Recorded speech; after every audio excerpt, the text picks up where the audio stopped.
Hello दोस्तों, मैं हूं स्वदीप और आपका इस चैनल पर स्वागत है। इस चैनल पर हम एक नया कोर्स प्रारंभ करने जा रहे हैं जो एमपीपीएससी की तैयारी कर रहे हैं उनके लिए बहुत ही महत्वपूर्ण होगा। तो आप सभी लोगों से आशा करता हूं कि आप लोगों को ये कोर्स पसंद आएगा।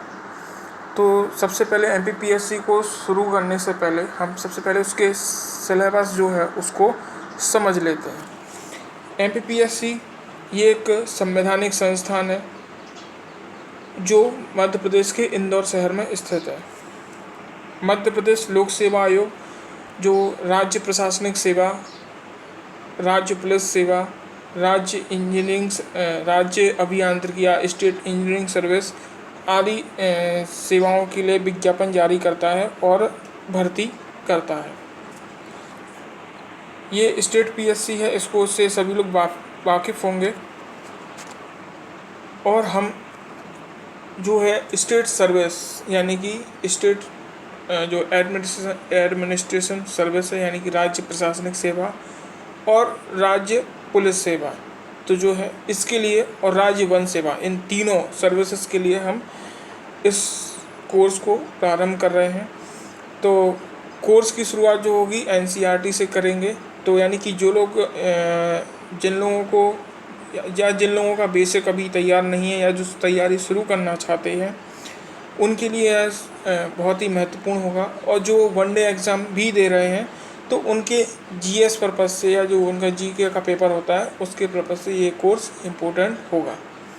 या कभी बाद में वो एमपीपीएससी में स्विच करना चाहें तो वो कर सकते हैं, तो उनके लिए कोर्स महत्वपूर्ण होगा। तो चलिए शुरुआत करते हैं आज के वीडियो का। ये पहला वीडियो होगा। इसके बाद इस वीडियो में हम केवल प्री का जो सिलेबस है उसको डिस्कस करेंगे। बाद के जो 2 वीडियो होंगे उसमें से एक में स्टेट सर्विस जो राज्य प्रशासनिक सेवा है उसका मेंस का सिलेबस डिस्कस करेंगे, और तीसरा वीडियो होगा उसमें राज्य वन सेवा उसका जो सिलेबस है उसको डिस्कस करेंगे। तो आज हम प्री की बात करते हैं। अभी ये जो परीक्षा है ये 3 चरणों में होती है। ये 3 चरणों में होती है।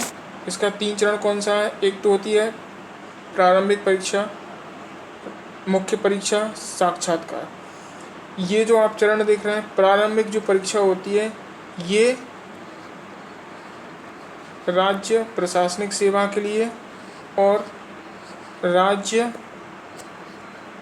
वन सेवा दोनों के लिए कॉमन होती है। यानी कि एक ही एग्ज़ाम होता है जो दोनों के लिए एक ही फ्री एग्ज़ाम होता है, और इसमें दोनों का अलग अलग रिजल्ट आता है, उसके आधार पर मेंस का एग्ज़ाम होता है। ठीक है। उसके बाद प्री जब क्वालिफाई कर लेंगे आप तब मुख्य परीक्षा होगी। मुख्य परीक्षा इसमें 6 पेपर होते हैं, और 6 पेपर पास करने के बाद आपको साक्षात्कार के लिए बुलाया जाएगा। और जब आप इन तीनों चरणों को पास कर लेंगे तो आप सिलेक्ट हो जाएंगे। तो चलिए आज केवल प्री पर बात करते हैं। कल या जो नेक्स्ट वीडियो होगा उसमें हम मेंस के सिलेबस को डिस्कस करेंगे। राज्य प्रशासनिक सेवा, राज्य जो प्रारंभिक सेवा है, इसमें 2 पेपर होते हैं। पहला पेपर होता है सामान्य अध्ययन यानी कि जीएस का, जो 2 घंटे का होता है, और इसमें 100 क्वेश्चन आते हैं जो 200 अंक के होते हैं। यानी कि एक क्वेश्चन के लिए आपको 2 अंक दिए जाएंगे। दूसरा पेपर होता है सीसेट का, सामान्य अभिरुचि परीक्षण। ये भी 2 घंटे का होता है, और इसमें भी 100 क्वेश्चन होते हैं जो 200 अंक के होते हैं। यानी कि एक क्वेश्चन के 2 नंबर होते हैं। पहला पेपर जो है, अब पहले पेपर को हम डिस्कस करेंगे। तो पहला पेपर जो है यानी जीएस का पेपर को हम डिस्कस कर रहे हैं। तो सबसे पहले पेपर में आता है इतिहास। इसमें भारत का इतिहास पूछा जाएगा आपसे। भारत के इतिहास में प्राचीन मध्यकालीन भारत का इतिहास पूछा जाएगा, और इसकी विशेषताएं, घटनाएं व उनकी प्रशासनिक, सामाजिक, आर्थिक व्यवस्थाएं, ये सारी चीज़ें आपसे पूछी जाएंगी। उसके बाद मॉडर्न इंडिया, ये है मॉडर्न इंडिया, स्वतंत्रता संघर्ष और भारतीय राष्ट्रीय आंदोलन। 19वीं और 20वीं शताब्दी में सामाजिक और धार्मिक सुधार आंदोलन, स्वतंत्रता यानी कि 1947 के बाद भारत का एकीकरण और पुनर्गठन। ये आपसे इतना इतिहास का सिलेबस में पूछा जाएगा। अगर इसको मोटे तौर पर समझें तो आपको प्राचीन भारत, मध्यकालीन भारत, आधुनिक भारत, ठीक, उसके बाद जो आर्ट एंड कल्चर यानी कला और संस्कृति है, इन तीनों के टाइम की, ये इतना आपको तैयार करना है, ये भारत के लिए है। अगर हम ज्योग्राफी की बात करें तो ज्योग्राफी के सिलेबस में जो है भौतिक भूगोल, ये भारत और विश्व दोनों के परिप्रेक्ष्य में, यानी कि भौतिक भूगोल का मतलब है भौतिक विशेषताएं भारत की और विश्व की, और प्राकृतिक प्रदेश भारत के और विश्व के, प्राकृतिक संसाधन जिसमें वन, खनिज संपदा, जल, कृषि, वन्यजीव, राष्ट्रीय उद्यान, अभ्यारण्य, सफारी, तो ये सभी चीज़ें। सामाजिक भूगोल जिसमें जनसंख्या वृद्धि, आयु, लिंगानुपात, साक्षरता, यानी ये जनसंख्या के बारे में बात हो गई। आर्थिक भूगोल यानी कि प्राकृतिक और मानवीय संसाधन, उद्योग, यातायात के साधन वगैरह। विश्व के महाद्वीप, देश, महासागर, नदियाँ, पर्वत, विश्व के प्राकृतिक संसाधन, परंपरागत और गैर परंपरागत ऊर्जा के स्रोत। ये आपसे इनसे क्वेश्चन पूछे जाएंगे। क्वेश्चन में आपको सीधे सीधे क्वेश्चन होंगे और उनके आपके पास सामने 4 विकल्प होंगे, उनमें से आपको एक विकल्प को चयन करना होगा। ये इकोनॉमी और कॉन्स्टिट्यूशन दोनों का या पॉलिटी का कॉमन मिक्स सिलेबस है। तो इसमें आपसे 1919 का एक्ट, 1935 का एक्ट, 19 और 35, पहले पुराने सिलेबस में ये दोनों हुआ कर, इससे और भी होता था, यानी कि जो संवैधानिक विकास क्रम है वो पूरा पूछा जाता था। उसके बाद फिर आपसे संविधान सभा से क्वेश्चन पूछे जाएंगे, फिर संघ की कार्यपालिका, राष्ट्रपति, संसद, मौलिक अधिकार, कर्तव्य, राज्य की नीति निर्देशक सिद्धांत, ये पूछे जाएंगे। संविधान संशोधन क्या क्या हुए थे, कौन कौन से हुए और कौन कौन से ख़त्म किए गए, यहाँ से क्वेश्चन आएंगे। इन संविधान में क्या क्या चेंजेज हुआ, ये भी आपसे पूछा जाएगा।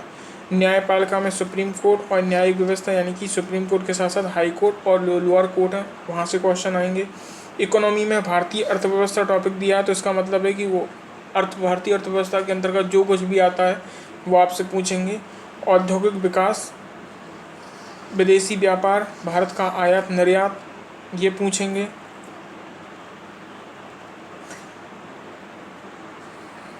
उसके बाद जो भारत इकोनॉमिकल जो संस्थाएं या वित्तीय संस्थाएं, जैसे रिजर्व बैंक की स्थापना कब हुई, उसके कार्य क्या हैं, राजकोषीय नीति में किस प्रकार उसकी भागीदारी है, ये सारे क्वेश्चन आपसे पूछे जाएंगे। राष्ट्रीयकृत बैंक कब किए गए, कितने बैंक हैं, सेबी, एनएसई यानी कि शेयर मार्केट, गैर बैंकिंग वित्तीय संस्थान, यहाँ से आपसे क्वेश्चन पूछे जाएंगे इकोनॉमी में। इसके बाद विज्ञान और पर्यावरण, ये अगली यूनिट है, और इस यूनिट में पहला है विज्ञान के मौलिक सिद्धांत। तो आप इस मौलिक सिद्धांत से सीधा आशय ये समझिए कि इस मौलिक सिद्धांत में आपको फिजिक्स, केमिस्ट्री और बायोलॉजी, ये तीनों ही इसके अंदर इंक्लूड हैं, यहाँ से आपसे क्वेश्चन पूछे जाएंगे। उसके बाद अगला है भारत के प्रमुख वैज्ञानिक संस्थान और उनकी उपलब्धियाँ, एक ये है। उसके अलावा उपग्रह और अंतरिक्ष प्रौद्योगिकी, यहाँ से क्वेश्चन पूछे जाएंगे। फिर पर्यावरण एवं जैव विविधता, यहाँ से क्वेश्चन आएंगे। पारिस्थितिकी तंत्र, पोषण आहार और पोषक तत्व, यहाँ से क्वेश्चन पूछे जाएंगे। मानव शरीर की संरचना, ये बायोलॉजी का अलग से टॉपिक क्लियर कर दिया है ये दोनों। कृषि उत्पाद तकनीक, यहाँ से क्वेश्चन पूछेंगे। खाद्य प्रसंस्करण उद्योग, स्वास्थ्य नीति और स्वास्थ्य कार्यक्रम, प्रदूषण और प्राकृतिक आपदाएँ, प्रदूषण और प्राकृतिक आपदा और आपदा प्रबंधन, यहाँ से क्वेश्चन पूछे जाएंगे। अब इस सिलेबस में क्या नया है मैं आपको बता देता हूँ। ये जो टॉपिक्स हैं, पोषण आहार और पोषक तत्व, ये फिर भी पहले सिलेबस में था, लेकिन इनडायरेक्टली यहाँ से क्वेश्चन पूछे जाते थे, लेकिन अब इसको क्लियर कर दिया है।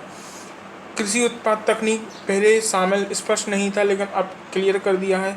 खाद्य प्रसंस्करण उद्योग पहले यानी जो 2019 का सिलेबस था उसमें मेंस का टॉपिक था, लेकिन अब इसमें जोड़ दिया है। स्वास्थ्य नीति और स्वास्थ्य कार्यक्रम, ये बेसिकली योजनाओं पर बेस्ड था, शामिल तो था लेकिन योजनाओं पर बेस था, लेकिन अब इसको क्लियर कर दिया है। और ये अगर स्पष्ट तौर पर देखें तो ये मेंस का टॉपिक था। आपदा एवं आपदा प्रबंधन, अगर इसको भी देखें तो आपदा प्रबंधन पुराने सिलेबस और न्यू सिलेबस में भी ये मेंस में है, लेकिन यहाँ पे अब इसको जोड़ दिया है। और पहले सिलेबस में इसको करंट के रूप में पढ़ा जाता था। इसके अलावा ये करंट का टॉपिक, ये करंट है, इसमें राष्ट्रीय अंतर्राष्ट्रीय समसामयिक घटनाओं को हमें देखना है, भारत और मध्य प्रदेश। इसके अलावा महत्वपूर्ण व्यक्तित्व स्थान कौन कौन से रहे चर्चा में, महत्वपूर्ण घटनाएं कौन कौन सी हुई, भारत और मध्य प्रदेश के प्रमुख खेल संस्थाएं कौन कौन सी हैं, खेल प्रतियोगिताएं कौन कौन सी हैं और पुरस्कार कौन कौन से हैं। यहाँ से भी हमें ये क्वेश्चन, यानी कि खेल, एक तरह से खेल और करंट, ये दोनों को इसमें रखा गया है। आगे बढ़ते हैं तो ये टेक्नोलॉजी से रिलेटेड है। इसमें सूचना और संचार प्रौद्योगिकी से क्वेश्चन आएंगे, जिसमें इलेक्ट्रॉनिकी आपको पढ़ना है, सूचना एवं संचार प्रौद्योगिकी को पढ़ना है, रोबोटिक्स को पढ़ना है, आर्टिफिशियल इंटेलिजेंसी को आपको पढ़ना है, साइबर सिक्योरिटी पढ़ना है, ई गवर्नेंस को पढ़ना है, इंटरनेट एवं सोशल नेटवर्किंग साइट और ई कॉमर्स। तो आपसे यहाँ से क्वेश्चन पूछे जाएंगे। ये टॉपिक जो है इसको थोड़ा सा क्लियर कर दिया गया है और कुछ टॉपिक इसमें ऐड कर दिए गए हैं। पहले ये केवल इसमें यहाँ पर कंप्यूटर को शामिल किया जाता था, लेकिन अब इसमें जैसे रोबोटिक्स जुड़ गया तो यहाँ पे साइंस, कंप्यूटर भी है, साइंस टेक्नोलॉजी भी है, इसमें दो टॉपिक्स मिक्स किए गए हैं। तो ये अगर आप देखो इंटरनेट और सोशल नेटवर्किंग साइट, तो ये आपका कंप्यूटर्स को बताता है।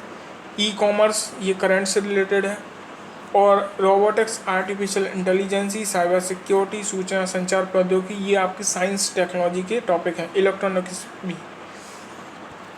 आगे बढ़ते हैं सिलेबस में।